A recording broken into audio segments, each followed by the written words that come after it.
अस्सलामुअलैकुम जी। Second year students, मैं उम्मीद करता हूँ आप लोग खैरियत से होंगे। आज का हमारा जो टॉपिक है वो है ईडियम्स। इनको हमने डिस्कस करना है। हमारा जो बुक है इसके ऑलमोस्ट जो हमारे चैप्टर्स है वो ख़त्म होने को हैं, तो मैंने सोचा कि क्यों ना ये जो ग्रामर का जो पोर्शन है अब हम इनको भी डिस्कस करना शुरू करें। साथ साथ में अब जो ग्रामर का जो पोर्शन है उसके ऊपर भी फोकस करूँगा। तो इन डेज़ में आप क्या करें कि जो चैप्टर्स के लेक्चर्स में दे चुका हूँ आप उनको एक दफ़ा रिवाइज़ करें, उनको भी याद करना शुरू कर दें, और साथ साथ जो ग्रामर का पोर्शन है इसको भी साथ साथ आप कवर करना शुरू कर दें। ठीक है ना। और मैं साथ नेक्स्ट वीडियो बनाऊँगा इसके ऊपर, एसेस के ऊपर, कि हमने एसेस को कैसे करना है, इसको करने का तरीका क्या है, और कौन सी ऐसी चीज़ें हैं अगर हम जिनको यूज़ करें तो हमारे अच्छे नंबर आ सकते हैं। तो चलिए आज हम हमारा ईडीएम का जो ये एक लेक्चर स्टार्ट करते हैं।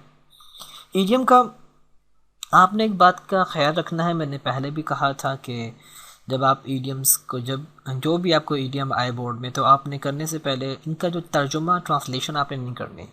सम टाइम होता है ना, कोई ईडीएम गिवन है तो हम उसका मीनिंग लिखते हैं, तो कभी आपने मीनिंग नहीं लिख रहा, क्योंकि ईडियम का कोई एक मीनिंग नहीं होता। कुछ ईडियम्स ऐसे होते हैं जो फिक्स होते हैं, जिनका एक ही मतलब होता है, लेकिन कुछ ईडियम्स ऐसे होते हैं जिनका मतलब एक नहीं होता, उनके मतलब ज़्यादा होते हैं, वो डिफरेंट सेंसेस में यूज़ हो सकते हैं। तो इसीलिए फिर आपके लिए ये ज़रूरी है कि आप जो ईडियम होगा उसका मीनिंग ना लिखें, और मीनिंग आपके जहन में होगा, आप क्या करें, जस्ट एक सेंटेंस बना लें। ठीक है ना। चलिए अब स्टार्ट करते हैं। पहला सेंटेंस, हमारा पहला ईडियम है लीड बाय द नोज। अब लीड बाय द नोज, इसका जो मैंने यहाँ पर तर्जुमा किया हुआ है, इसका मतलब है अपनी ख्वाहिश के मुताबिक चलाना किसी को। ठीक है ना। किसी को फोर्स करना, ज़बरदस्ती करना, अपनी ख्वाहिश के मुताबिक किसी चीज़ को चलाना, तो that's called lead by the nose. जैसा कि मैंने एक एग्जांपल लिखी है, she tries to lead her husband by nose. वो अपनी जो खावंद है ना, वो अपनी मर्जी के मुताबिक उससे काम करवाती रहती है। ठीक है ना। या तो मैं क्या कहता हूँ कि he had to face the loss, उसको नुकसान का सामना करना पड़ा, because he tried to lead his factory by nose, इसलिए कि उसने जो फैक्ट्री थी उसको ज़बरदस्ती अपनी मर्ज़ी के मुताबिक चलाने की कोशिश की, जिसकी वजह से उसको नुकसान हो गया। ठीक है ना। अब मैंने दो सेंटेंस यूज़ कर लिए, आप कोई भी सेंटेंस यूज़ कर सकते हैं। ठीक है ना। जैसे कि आप कह सकते हैं कि you can not succeed in running your this business, तुम इस बिजनेस को चलाने में कामयाब नहीं हो सकते। The reason is because you are trying to lead it by your nose, इसलिए कि तुम इसको अपनी मर्ज़ी के मुताबिक चलाना चाह रहे हो। ठीक है ना। तो इस तरह आप कोई और भी सेंटेंस बना सकते हैं। अब नेक्स्ट है let the cat out of the bag. राज जाहिर करना, let the cat off out of the bag. ठीक है ना। अब इसका मतलब है राज जाहिर करना। She let the cat out of the bag of my success, उसने मेरी कामयाबी का जो राज था उसको जाहिर कर दिया। ठीक है ना। या फिर मैं कहता हूँ कि आई ट्राई टू, मैंने कोशिश की। ठीक है ना। तो I try to quieten him, मैंने उसको खामोश करने की कोशिश की, but he let the cat out of the bag, लेकिन उसने राज को जाहिर कर दिया। तो आप कोई भी सेंटेंस यूज़ कर सकते हैं, इससे रिलेटेड यूज़ कर सकते हैं। ठीक है ना। आप कह दें कि he let the cat out of the bag of my journey to Murree, यानी कि मैंने सफ़र किया किसी एरिया का, वहाँ का एक राज था जो उसने राज को क्या कर दिया, जाहिर कर दिया। क्लियर। इसके बाद नेक्स्ट है लाइन्स शेयर, जिसका मतलब होता है किसी चीज़ का बड़ा हिस्सा। ठीक है ना। अब किस सेंस में, किसी चीज़ का बड़ा हिस्सा किस सेंस में हमने यूज़ करना है। आप कोई भी चीज़ को जब कंपेयर करते हैं और आपने ज़्यादा हिस्सा अगर अलग करना हो तो आपने लाइन्स शेयर का इस्तेमाल करना। जैसा कि मैं कहता हूँ, लेट्स सपोज एक घर है, एक प्लॉट है, प्लॉट को हमने क्या कर दिया, डिवाइड कर दिया, और हमने लोगों ने प्लॉट का कुछ हिस्सा था उसको परचेज़ करना शुरू कर दिया। ठीक है ना। किसी ने टोटल 10 मरले का प्लॉट था, किसी ने 1 मरला परचेज़ कर लिया, किसी ने 2 मरले, किसी ने एक या 2। ठीक है, एक शख्स आता है, उसने क्या कर लिया, 4 मरले का हिस्सा उसने क्या कर लिया, परचेज कर लिया। बाकी सब ने किया एक एक दो दो, किसी ने 1 मरला, किसी ने 2 मरले, किसी ने 1 मरले। एक ही शख्स था जिसने 4 मरले कर लिया, 5 मरले कर लिया। तो अब मीन्स ये बाकी 1 या 2 की निस्बत इसने सबसे ज़्यादा हिस्सा इसने परचेज किया, तो मैं कहूँगा Lions share. That's it, clear. अब मैं एग्जांपल देता हूँ। फॉर एग्जांपल इसके कोई और एग्जांपल ले लें। आप केक काटते हैं, ठीक है ना। अब फिर आप केक को क्या करते हैं, छोटे छोटे पीसेस में डिवाइड कर देते हैं, ठीक है ना। फिर आप क्या करते हैं कि केक को ना, जो आखिर में कुछ हिस्सा बच गया वो ज़्यादा था, जो आपने पहले केक्स को डिवाइड किया तो दूसरा हिस्सा वो उनकी निस्बत उनके कंपेयर ज़्यादा था। तो अब वो कोई जो हिस्सा, जो बड़ा हिस्सा केक का कोई ले जाता है, छोटे पीसेस को नहीं लेता, तो आप कहोगे कि इसने सारा बड़ा हिस्सा ले लिया। या फिर एक और एग्जांपल देता हूँ समझाने के लिए। एक कंपनी है, उस कंपनी में सबको प्रॉफिट हुआ। सपोज कर लें प्रॉफिट हुआ है 50 लाख, 50 लाख रुपए का प्रॉफिट हुआ, ठीक है ना। अब जो शेयर होल्डर्स थे, सॉरी शेयर होल्डर्स के, हाँ बिल्कुल, शेयर होल्डर किसी को 1 लाख रुपए मिल गया, किसी को 5 लाख रुपए मिल गया, किसी को 10 लाख रुपए मिल गया। एक बीच में आया जिसको टोटल 20 लाख रुपए मिले, 20 लाख का प्रॉफिट हुआ। तो अब देखिए, किसी को 5 हो, किसी को 6, किसी को 2, और ये एक वाहिद शख्स था जिसको 20 लाख का प्रॉफिट हुआ और 20 लाख का प्रॉफिट लेकर चला गया। तो आप कहते हो जो सबसे बड़ा हिस्सा था ना, वो ये शख्स ले गया। तो इसको हम कहते हैं लायंस शेयर, बड़ा हिस्सा। इसको हम इस सेंस में यूज़ करेंगे। मैं उम्मीद करता हूँ आपको समझ में आ गया होगा। तो कहते हैं लायंस शेयर, किसी चीज़ का बड़ा हिस्सा। My brother took the lion's share of my birthday cake, मेरे भाई ने मेरे जो बर्थडे केक था उसका जो एक बड़ा हिस्सा ले लिया, ठीक है ना। या फिर आप कह सकते हैं कि he took the lion's share of his profit, उसने अपने प्रॉफिट का बड़ा हिस्सा क्या कर लिया, ले लिया, ठीक है ना। या फिर आप कहते हैं कि who will take the lion's share of this property, इस प्रॉपर्टी का जो बड़ा हिस्सा वो कौन लेगा। या who will purchase the lion's share of this property, इस प्रॉपर्टी का जो बड़ा हिस्सा है उसको कौन परचेज करेगा। क्लियर, आप इस सेंस में यूज कर सकते हैं। नेक्स्ट है look down upon. Look down upon, किसी को हकारत की निगाह से देखना, किसी को हकारत की निगाह से देखना, यानी कि बुरा समझना, गरीब समझना, अपने से कमतर समझना, ठीक है ना। जैसा कि don't look down upon the poor, गरीबों को हकारत की निगाह से, नीचा करने की नीयत से ना देखो, हकारत की निगाह से ना देखो, ठीक है ना, गुरूर ना करें, ठीक है ना। या मैं कहता हूँ we should not look down upon the others, हमें दूसरों को हकारत की निगाह से नहीं देखना चाहिए, ठीक है। तो आप कोई भी सेंटेंस यूज़ कर सकते हैं, लाजमी नहीं आप यहाँ से यूज़ करें। इसके बाद lead a dog's life, lead a dog life, जिल्लत अमीर ज़िंदगी गुजारना, बुरी ज़िंदगी गुजारना, ठीक है ना। जैसा कि मैं कहता हूँ यहाँ पर क्या लिखा है, the poor are leading a dog's life these days, आज का जो गरीब का जो आदमी है वो ज़िल्लत अमीज़ यानी कि बहुत ही मुश्किल की ज़िंदगी गुजार रहा है। या मैं कहता हूँ he is now leading a dog's life after his marriage, अब वो शादी के बाद अपनी बहुत ही मुश्किल ज़िंदगी, बर्डन बढ़ गया, जिम्मेदारियाँ बढ़ गई, तो एक बहुत ही मुश्किल ज़िंदगी क्या कर रहा है, गुजार रहा है। आजकल थोड़ा सा लॉकडाउन है तो मुश्किल टाइम गुजर रहा है बहुत से लोगों का, किसी का, तो वो कह सकता है कि now I am leading a dog's life because of the lockdown. अब जो लॉकडाउन है इसकी वजह से जो मेरी ज़िंदगी है वो बहुत ही बुरी गुजर रही है। ये नॉर्मल वे में बात कर रहा हूँ। नेक्स्ट है मैडन स्पीच, जिसका मतलब होता है पहली तकरीर। लाइफ में कोई भी बंदा जब फर्स्ट टाइम वो स्पीच करता है तो पहली जो स्पीच वो करेगा उसको हम कहते हैं मैडन स्पीच, ठीक है ना। जैसा कि he got confused in his maiden speech, वो अपनी पहली स्पीच में क्या हो गया, वो कंफ्यूज हो गया। या फिर अक्सर लोग बड़े टैलेंटेड होते हैं, ठीक है ना, वो जब भी, यानी कि एक बंदा है उसने लाइफ में फर्स्ट टाइम स्पीच की और अब पहली दफ़ा जो स्पीच की,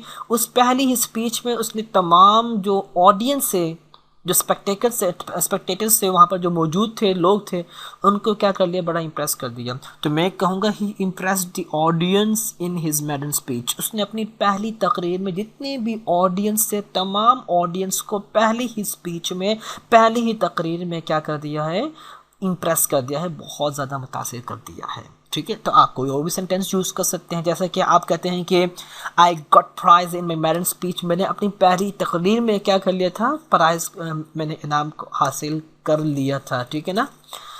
नेक्स्ट है move heaven and earth, move heaven और एंड अर्थ, यानी कि ज़मीन और अर्थ, जो जन्नत आसमान है, यहाँ पर हेवन से मतलब आसमान है, जन्नत नहीं है, उसको क्या करना है, हिलाना। तो इसका मतलब ये नहीं कि कोई आदमी क्या उठे तो पूरी ज़मीन को हिलाना शुरू कर दे। इसका मतलब है कि पूरी हद तक कोशिश करना, आखिरी दम तक कोशिश करना, इसको हम कहते हैं move heaven and earth. I moved heaven and earth to get a high paid job, मैंने एक अच्छी जॉब हासिल करने के लिए हर मुमकिन कोशिश की, ठीक है ना। या फिर आप कह सकते हैं कि I moved heaven and earth to help the poor people, मैंने गरीबों की मदद करने के लिए हर मुमकिन कोशिश की। या फिर आप कहते हैं कि I moved heaven and earth to help him, या हर मैंने उसकी मदद करने की हर मुमकिन कोशिश की। या कोई कहता है कि I moved heaven and earth to get first position in my examination, मैंने अपने इम्तहानात में पहली पोजीशन को हासिल करने की पूरी कोशिश की, ठीक है ना। तो यानी कि जहाँ पर भी आपने कहना कि मुमकिन कोशिश करना, आखिरी हद तक कोशिश करना, आखिरी दम तक कोशिश करना, उसको हम कहते हैं मूव हेवन एंड अर्थ। मुमकिन जितना हो सकता है उतनी कोशिश करना, उसको हम कहते हैं move heaven and earth. Clear. जैसा कि अब कोई बंदा कहता है कि I am moving heaven and earth to get rid of the corona virus, जो कोरोना वायरस है इससे बचने की मैं हर मुमकिन कोशिश कर रहा हूँ। तो मैंने कंटिन्यूस टेंस में यूज़ किया है, तो आप कुछ भी यूज़ कर सकते हैं, बशर्ते कि सेंटेंस ठीक होना चाहिए। नेक्स्ट है मैडन वॉयज। मैडन वॉयज कहते हैं पहला समंदरी सफ़र। मैडन ऊपर भी यूज़ किया, मैडन पहले को कहते हैं, वॉयज के सफ़र को, कोई भी सफ़र हो, समंदरी सफ़र हो जो कि पहला हो, उसको कहते हैं मैडन वॉयज। यानी कि the Titanic sank on its maiden voyage, जो टाइटैनिक था वो अपने पहले सफ़र में क्या हो गया, तबाह हो गया, सैंक हो गया, डूब गया। या जैसे आप कहते हैं this is the picture of my मैडन voyage, ये जो तस्वीरें हैं, जो तस्वीरें मैंने ली हैं, ये मेरा पहला समंदरी सफ़र था, उसमें मैंने तस्वीरें ली थी, ठीक है ना। या फिर आप कहते हैं कि I met him in maiden voyage, मैं अपने पहले समंदरी सफ़र में उससे मिला था। तो आप कोई भी सेंटेंस यूज़ कर सकते हैं। क्लियर। इसके बाद नेक्स्ट है make both ends meet. Make both ends meet, जिसका मतलब मुश्किल से ज़िंदगी गुजारना, मुश्किल से गुजर बसर करना। The poor make both ends meet, जो गरीब आदमी होता है वो मुश्किल से ज़िंदगी गुजर बसर करता है। या मैं कहता हूँ आजकल जो गरीब लोग हैं वो मुश्किल से ज़िंदगी गुजर बसर कर रहे हैं, तो मैं कहूँगा the poor are making both ends meet in these days, ठीक है ना। तो यहाँ पर मौत नहीं है ना, बोथ आना है, ये थोड़ा ठीक कर लें, क्लियर, बोथ आएगा।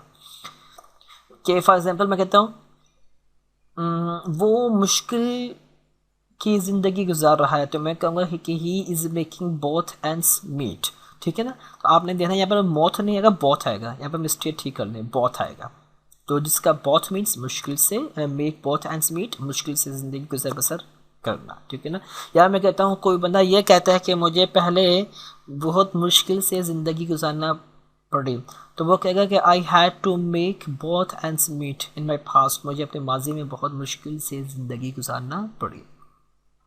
नेक्स्ट है make a clean breast of. Make a clean breast of, जिसका मतलब होता है अब समथिंग, कोई भी हमारा ऑब्जेक्ट आएगा, यानी कि किसी चीज़ का जुर्म का एतराफ़ करना। कोई बंदा जुर्म करता है, कोई मिस्टेक करता है, कोई क्राइम करता है, फिर उसको एक्सेप्ट कर लेता है, तो उसको हम कहते हैं make a clean breast of. और ऑफ के बाद जो भी क्राइम होगा, जो भी मिस्टेक होगी, हम उसको यहाँ पर लिख देंगे ऑफ के बाद। जैसे कि he made a clean breast of theft, उसने क्या कर लिया, चोरी का एतराफ़ को कबूल कर लिया, यानी कि चोरी को इल्ज़ाम था, उसको इल्ज़ाम को क्या कर लिया, कबूल कर लिया, ठीक है ना। या फिर मैं कहता हूँ he made a clean breast of stealing the pen, उसने पेन या स्टीलिंग द मनी, उसने पैसा चोरी करना या पेन चोरी करने का जो उसके बाद जुर्म था, उसको क्या कर लिया, कबूल कर लिया। या मैं कहता हूँ the criminal made a clean breast of the murder, जो क्रिमिनल था, मुजरिम था, उसने कत्ल करने का जो जुर्म था, उसको क्या कर लिया, एतराफ़ कर लिया। क्लियर। तो आप कोई भी सेंटेंस इससे रिलेटेड बना सकते हैं। नेक्स्ट है मेक अ फेस, मुंह बनाना, मुंह चढ़ाना। होता ना समटाइम्स किसी की कोई बात बुरी लग जाए तो हमारे मुंह पर 12 बज जाते हैं, उसको हम कहते हैं make a face. She made a face to see at her younger sister, उसने अपनी छोटी बहन को देखकर मुंह बना लिया, ठीक है ना। या फिर मैं कहता हूँ कि he made a face to see या to look at his result, उसने अपना रिजल्ट देखकर मुंह बना लिया कि भाई मैंने इतनी मेहनत की थी और मेरे नंबर इतने कम आ गए, या जो भी वट एवर सो। तो इसको देख कर क्या कर देना, मुंह बना लेना, इसको हम कहते हैं मेक अ फेस।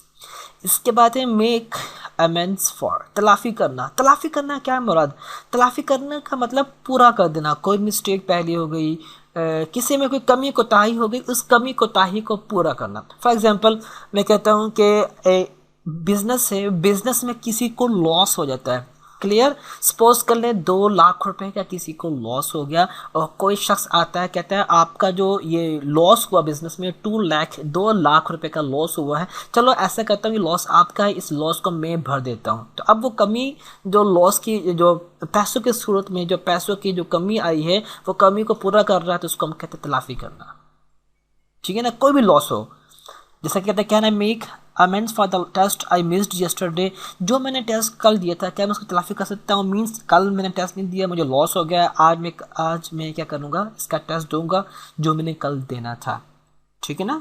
तो पूरा कर देना, पूरा कर देना बहुत से मीनिंग में आप इसको यूज़ कर सकते हैं, ठीक है ना। यानी कि क्यों कहता है कि he made amends for my loss in the business, उसने में जो बिजनेस में जो लॉस हुआ था उसका क्या कर दिया, उसने तलाफ़ी कर दी। तो कोई भी आप सेंटेंस यूज़ कर सकते हैं। इसके बाद हम make up once mind, make up once mind means फैसला करना। यहाँ पर वंस का वर्ड यूज़ हुआ था, आपको मैंने कहा हुआ है, पहले भी बता चुका हूँ। जब भी वंस आ जाए ना ONE, इसके बाद ऊपर ये अपोस्ट्रॉफी और फिर S, ठीक है ना। जब भी ऐसा हो तो आपने हमेशा इसको सब्जेक्ट के मुताबिक लिखना होता है, हमेशा सब्जेक्ट के मुताबिक आपने लिखना होता है। तो मेकअप वंस माइंड, फैसला करना। जैसे कि मैंने किया, I made up my mind to become a great writer, मैंने इरादा कर लिया कि मैं एक बहुत बड़ा राइटर बनूंगा, क्लियर। तो अब देखिए मैंने माई का वर्ड यूज़ किया, मैंने माई का मैंने वर्ड क्यों यूज़ किया, इसलिए कि मेरा सब्जेक्ट आई था, तो आई को देखकर मैंने माई का वर्ड यूज़ किया, यानी वंस की जगह मैंने माई का वर्ड यूज़ किया। अगर यहाँ पर शी होता तो यहाँ पर हर आता, अगर यहाँ पर दे होता तो यहाँ पर देर आता, ठीक है ना। जैसा कि मैं कहता हूँ उसने अब ठान ली है, उसने अब इरादा कर लिया है कि वो मेहनत करेगा, तो मैं कहूँगा कि he made up his mind to work hard, उसने सख्त मेहनत करने का फैसला कर लिया, क्लियर। इसके बाद माइंड वंस ऑन बिजनेस, अपने काम से काम रखना। Just mind your business and your on business and let me enjoy my life, अपने काम से काम रखो, मुझे अपनी ज़िंदगी गुजारने दो। समटाइम कहते हैं ना, हम कहते हैं माइंड योर बिजनेस, यार अपने काम से काम रखो। समटाइम ये सेंटेंस हम डेली लाइफ में बहुत यूज़ करते हैं कि माइंड योर बिजनेस, अपने काम से काम रखो, ठीक है ना। या फिर हम कहते हैं कि we should mind our business and should not disturb others, या शुड नॉट इंटरफेयर अदर्स, हमें दूसरों के काम में मुदाखलत नहीं करनी चाहिए और अपने काम से काम रखना चाहिए। ये सेंटेंस बहुत ज़्यादा यूज़ होता है। इसके बाद है मस्टर अप करेज, हौसला इकट्ठा करना, जमा करना, यानी कि हिम्मत कर लेना, ठीक है ना। ये लोग आप कह सकते हैं कि हिम्मत करना। ये आप सेकेंड ईयर आप लोग ऑन डेस्ट्रॉइंग बुक्स उसमें ये पढ़ भी चुके हैं कि ही मस्टर्ड अब his courage and through the books into the river, वही उसने अपनी हिम्मत को क्या किया, करेज को मस्टर्ड अप किया और किताबों को क्या कर दिया, दरिया में फेंक दिया। तो ये आप वहाँ पर भी पढ़ चुके हैं। तो मस्टर्ड अप का मतलब होता है हिम्मत करना, पहले हिम्मत ना हो फिर अचानक क्या करना, अपने अंदर हौसला बुलंद करना, हिम्मत करना, कोई काम कर डालना। ही मस्टर्ड अब courage and slapped her husband, उसने क्या किया, उसने हिम्मत को अपना हौसला बढ़ाया और अपने खावंद को क्या कर दिया, स्लैप कर दिया, ठीक है ना। या फिर मैं कहता हूँ कि ही मस्टर्ड अब करेज, ठीक है। अच्छा यहाँ पर मैं आप शायद कंफ्यूज हो सकते हैं, यहाँ पर अगर आप कंफ्यूज है तो यहाँ पर शी लगा दें।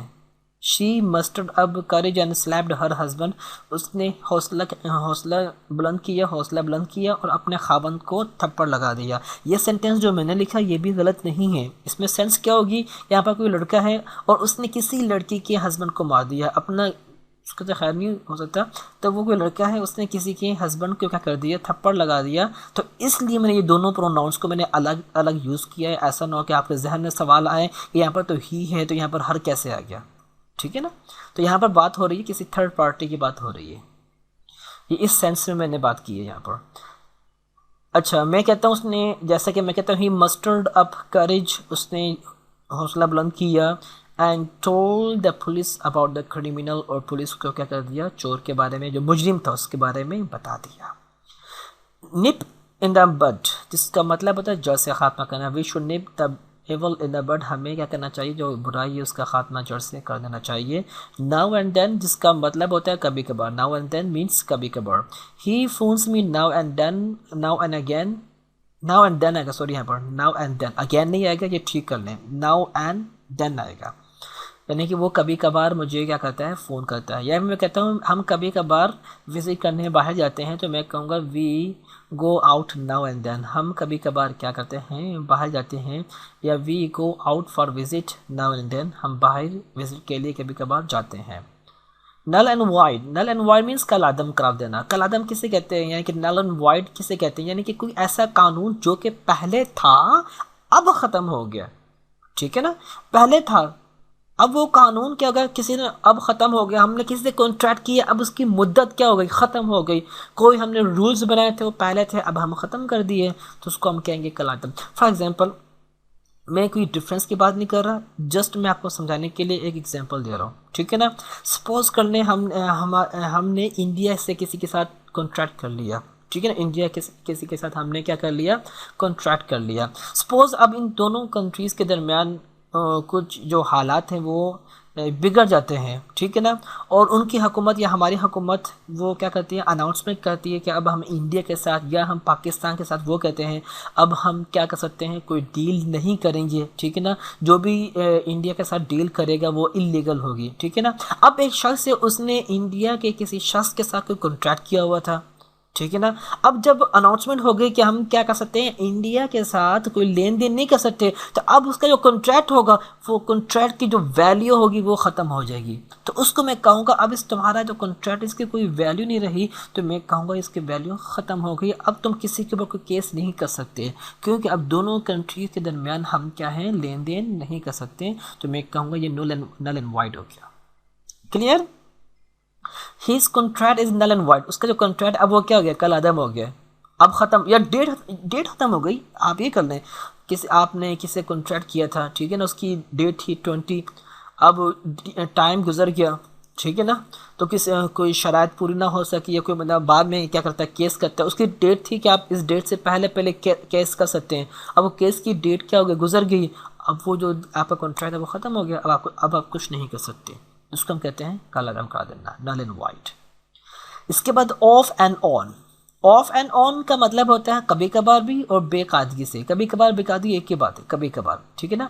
It rained on end of all the day long, कभी कभार तो सारा दिन बारिश होती ही रहती है, ठीक है ना। यानी मैं, या फिर मैं कहता हूँ कि they come to meet me off and on, वो कभी कभार मुझे मिलने आ जाते हैं। इसके बाद ऑफ हैंड। ऑफ हैंड क्या मतलब, बगैर सोचे, ऑफ हैंड बगैर सोचे।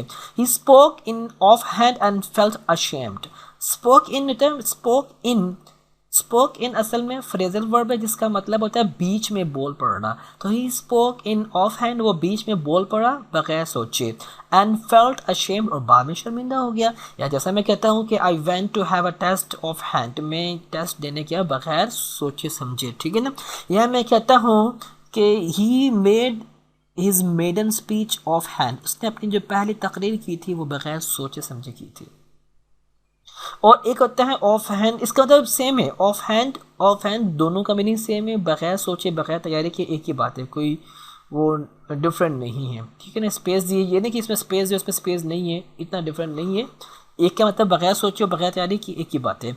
ही made his maiden speech off hands, उसने अपनी पहली तकरीर बगैर तैयारी की थी। Okay, clear. इसके बाद है on the eve of. On the eve of, किसी मौके पर, कोई भी मौका हो, किसी मौके पर, ऑन द इव ऑफ, ठीक है ना। आई सा you on the eve of my brothers wedding, मैं तुम्हें अपने भाई की शादी पर क्या मैंने तुम्हें भाई की शादी पर देखा था। या मैं कहता हूँ कि he gave me a gift on the eve of my birthday, उसने मेरी बर्थडे पर मुझे क्या किया था, बर्थडे के मौके पर मुझे एक गिफ्ट दिया था। क्लियर। या फिर आप कहते हैं कि we plan to go to Murree on the eve of Eid, हमने ईद के मौके पर मरी जाने का प्लान किया था और अभी तक गई नहीं। तो मीन्स कुछ भी कर सकते हैं। The whole, on the whole किसे कहते हैं? मजमूई तौर पर। On the whole he got good marks, मजमूई तौर पर उसने अच्छे नंबर लिए। ये प्रॉपर सेंटेंस नहीं लिखा हुआ, ठीक है ना। तो मैं कहता हूँ let's suppose he did not show good performance in English, उसने इंग्लिश में अच्छी परफॉर्मेंस नहीं दिखाई, but on the whole he got good marks, लेकिन मजमूई तौर पर उसने अच्छे नंबर लिए, ठीक है ना। यानी कि एक सब्जेक्ट में क्या कर लिए, अच्छे नंबर नहीं आए, लेकिन ओवरऑल अगर बात करें, ओवरऑल अगर हम बात करें तो मजमूई तौर पर वो क्या है, थोड़ा सा, यानी कि उसने अच्छे नंबर ले लिए, ठीक है ना। या फिर मैं कहता हूँ कि he is a poor, sorry he has not enough money, उसके पास अच्छे काफ़ी पैसे नहीं है, but on the whole he is happy in life, लेकिन ओवरऑल मजमूई तौर पर या ओवरऑल वो क्या है, वो ज़िंदगी में क्या है, वो खुश है, ठीक है ना। या फिर मैं कहता हूँ कि अगर बात करते let's suppose he did not give me only 1000 rupees, उसने मुझे 1000 रुपया नहीं दिया, बट ऑन द होल मजमूई तौर पर ही पेड ऑल हिज फाइन कहते हैं, जब ऑल द फायर, ये सॉरी ऑल द फेयर, या फिर मजमूई तौर पर उसने सारा घर का किराया रेंट क्या था वो दे दिया, लेकिन 1000 रुपये बीच में नहीं दिया, लेकिन मजमूई तौर पर ओवरऑल अगर देखें तो उसने सारा पैसा दे दिया था। इसके बाद once in a blue moon, once in a blue moon जिसका मतलब होता है कभी कभार, once in the blue moon कभी कभार। She visits me once in a blue moon, वो कभी कभार मुझे क्या कहते हैं, विजिट का तर्जमा यहाँ पर होगा मिलने आना, वो मुझे कभी कभार मिलने के लिए आ जाती है। Out and out, out and out मुकम्मल तौर पर, ठीक है ना। He is out and out a liar, वो मुकम्मल तौर पर पूरा का पूरा वो है ही झूठा, तो उसका हम कहते हैं out and out. Over head and years, यानी कि ओवर हेड एंड ईयर्स कहते हैं ऊपर से लेकर नीचे तक, सर से पाँव तक, ठीक है ना। He is over and head, या मुकम्मल तौर पर, जैसा कि मैंने यहाँ पर किया कि पूरी तरह मोहब्बत में या कर्ज में गर्क हो जाना, गिरफ्तार हो जाना मोहब्बत में। मैंने आपको कहा कि बहुत से मीनिंग होते हैं। ओवर हेड एंड ईयर्स का मतलब एक ये भी होता है कि ऊपर से लेकर, सर से लेकर पाँव तक, ठीक है ना। जैसे मैं कहता हूँ he has dressed himself in white overs head and years, उसने क्या किया, अपने ऊपर को लेकर नीचे तक पूरे जिस्म में उसने क्या, पूरे ऊपर से लेकर नीचे तक वो सफ़ेद कपड़े उसने पहने हुए थे। या फिर पूरी तरह he is over and had years in love with her, वो क्या कहता है, वो क्या है, उसकी मोहब्बत में क्या है, ऊपर मुकम्मल पूरी तरह क्या हो चुका है, उसकी मोहब्बत में गिरफ्तार हो चुका है। इसके बाद है part and parcel, part and parcel means लाजमी हिस्सा, लाजमी जुज़, ठीक है ना। Games are part and parcel of our life, जो खेल होते हैं वो हमारी ज़िंदगी का क्या है, लाजमी हिस्सा है। कोई भी सेंटेंस आप यूज़ कर सकते हैं। पे लिप सर्विस, पे लिप सर्विस सिर्फ मुंह से कहना, सिर्फ ज़बान से कहना, ठीक है ना। यानी कि कोई आदमी लेट्स सपोज, अगर आप एग्जांपल देते हैं, मैं कहता हूँ कोई आदमी कहता है कि मैं क्या करूँगा, बहुत मेहनत करूँगा, बस कहता है, और जब मेहनत करने का वक्त आता है वो मेहनत नहीं करता, तो हम कहेंगे पे लिप सर्विस, यानी बस वो मुंह से ज़बान से कहता है लेकिन करता कुछ भी नहीं है, ठीक है ना। कोई आदमी कहता है किसी को, यार मैं आपकी मदद ज़रूर करूँगा, वो हर दफ़ा जब भी मिलता है वो यही कहता है मैं आपकी मदद ज़रूर करूँगा, लेकिन जब टाइम आता है तो वो मदद नहीं करता, तो आप कहेंगे कि he is paying lip service, कि वो बस सिर्फ ज़बान से कह रहा है कि मदद करेगा, ठीक है ना। People just pay lip service to human rights, जो इंसान होते हैं ना वो सिर्फ ज़बान से कहते हैं कि वो क्या करेंगे, जो ह्यूमन राइट्स होते हैं उनको हक़ूक़ को अदा करेंगे। नेक्स्ट है प्ले ट्रॉन, ट्रॉन किसे कहते हैं, बग़ैर इजाज़त गैर हाजिर होना, जिसे हम कहते हैं, यानी कि स्कूल से या कॉलेज से कहीं से छुट्टी करना और विदाउट यानी कि परमिशन के, ठीक है ना, जिससे आप कहते हैं ऑन फ्रेंच लीव, फ्रेंच इसको हम ये भी कहते हैं ऑन फ्रेंच लीव भी कहते हैं और एब्सेंट भी कहते हैं। He often plays truant from the college, वो अक्सर कॉलेज से क्या करता है, बग़ैर इतला के छुट्टी पर छुट्टी कर लेता है। प्ले विद फायर, आग से खेलना, he played with fire by telling about the killers, उसने किलर्स के बारे में बताकर क्या कर लिया, ख़तरा मोल लिया। आग से खेलना ये नहीं कि अब कोई बंदा आग चलाए और उसको बातें करे, उससे खेलना शुरू कर दे, मीन्स ख़तरा मोल लेना। तो he played with fire by telling about the killers, killers के बारे में बताकर उसने क्या कर लिया, ख़तरा मोल लिया, क्योंकि उसने अब क्या कर दिया, किलर्स के बारे में बता दिया, अब किलर्स इसको नहीं छोड़ेंगे। तो ये हमारा आज का जो टॉपिक था 30 थे। तो मैं उम्मीद करता हूँ आपको ये इडियम समझ आ गए होंगे। इसकी आप ज़रूर प्रैक्टिस कीजिएगा। तो कोई क्वेश्चन हो किसी किस्म का तो आप ज़रूर कीजिएगा। अपना ख्याल रखें। अस्सलाम वालेकुम। अल्लाह हाफिज़।